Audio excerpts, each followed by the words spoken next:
Bạn có bao giờ thấy một con chim sẻ run rẩy giữa tuyết trắng vẫn cố hót lên một tiếng thật khẽ không? Nghe có vẻ kỳ lạ, phải không? Nhưng đôi khi, những sinh vật bé nhỏ nhất lại mang trong tim một bài học lớn nhất về lòng tốt và về cách mà cuộc đời trả ơn. Ngày xưa, ở một khu rừng ven làng, có một chú chim sẻ nhỏ. Nó luôn vui vẻ, tốt bụng, mỗi sáng đều hót tặng khu rừng khúc ca đầu tiên và luôn chia vụn bánh của mình cho những con chim khác. Mùa đông năm ấy đến sớm, gió lạnh quất vào tán cây và tuyết rơi dày đến mức che cả mặt trời.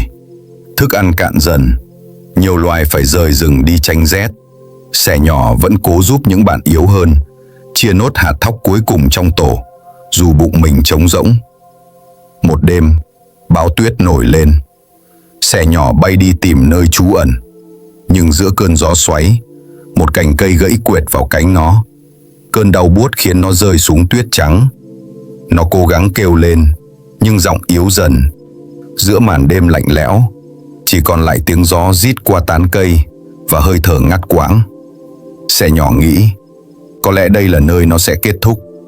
Nó khép mắt lại, và trước khi chìm vào giấc ngủ, trong đầu vẫn vang lên một điều duy nhất: ít nhất, mình đã sống tốt. Nhưng rồi, có ai đó lay nhẹ cánh nó. Một bàn tay run run, nhưng ấm áp.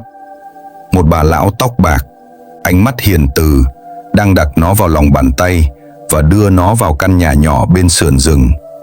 Bà đặt sẻ nhỏ bên lò sưởi, cuốn nó trong chiếc khăn len cũ và băng lại đôi cánh đang rướm máu.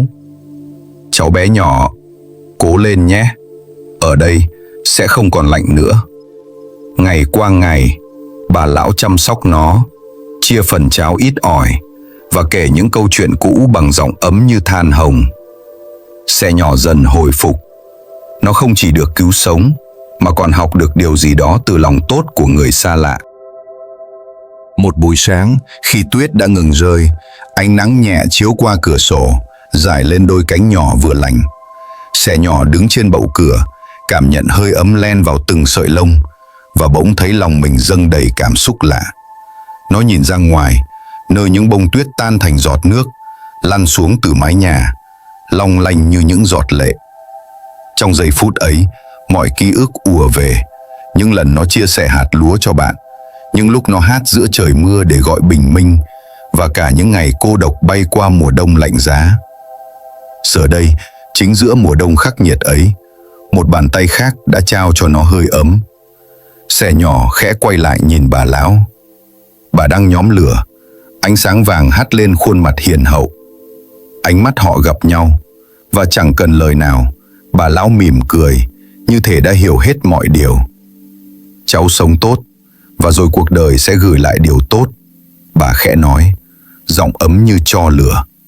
Những điều cháu trao đi không biến mất đâu. Chúng chỉ bay một vòng quanh thế giới, rồi quay lại vào lúc cháu cần nhất. Sẻ nhỏ cúi đầu, khẽ rúc vào lòng bàn tay bà. Một hơi thở ấm áp lan dần qua lớp lông mềm. Trong khoảnh khắc ấy, nó hiểu, mọi điều tốt mình từng gieo đều là những sợi rơm nhỏ kết nên chiếc tổ bình yên hôm nay. Ngày bà lão mở cửa sổ, sẻ nhỏ đã đủ khỏe để bay. Bà mỉm cười, nói khẽ, bay đi, sẻ con, và nhớ lan tỏa điều con đã nhận được. Sẻ nhỏ hót lên một khúc ca ngắn, rồi tung cánh lên bầu trời rực sáng. Nó bay về phía bình minh, mang theo hơi ấm của lòng tốt và niềm biết ơn trong tim. Từ hôm ấy, mỗi sáng mùa xuân, bà lão lại nghe thấy tiếng chim hót bên cửa sổ, trong trẻo, dịu dàng, như một lời cảm ơn của cuộc đời. Các bạn biết không, cuộc đời vốn dĩ luôn có cách gửi lại điều tốt đẹp cho những ai biết sống tốt, biết cho đi mà không tính toán. Đôi khi, lòng tốt không tạo nên phép màu ngay hôm nay, nhưng nó gieo những hạt mầm của an yên cho ngày mai. Hãy sống tử tế, vì ở đâu đó, giữa cuộc đời rộng lớn, sẽ luôn có một bà lão nào đó chờ đợi để trao lại hơi ấm cho bạn. Nếu câu chuyện này chạm đến bạn, hãy nhấn like, đăng ký và chia sẻ nó đến ai đó đang cần một lý do để tin rằng điều tốt đẹp luôn trở lại.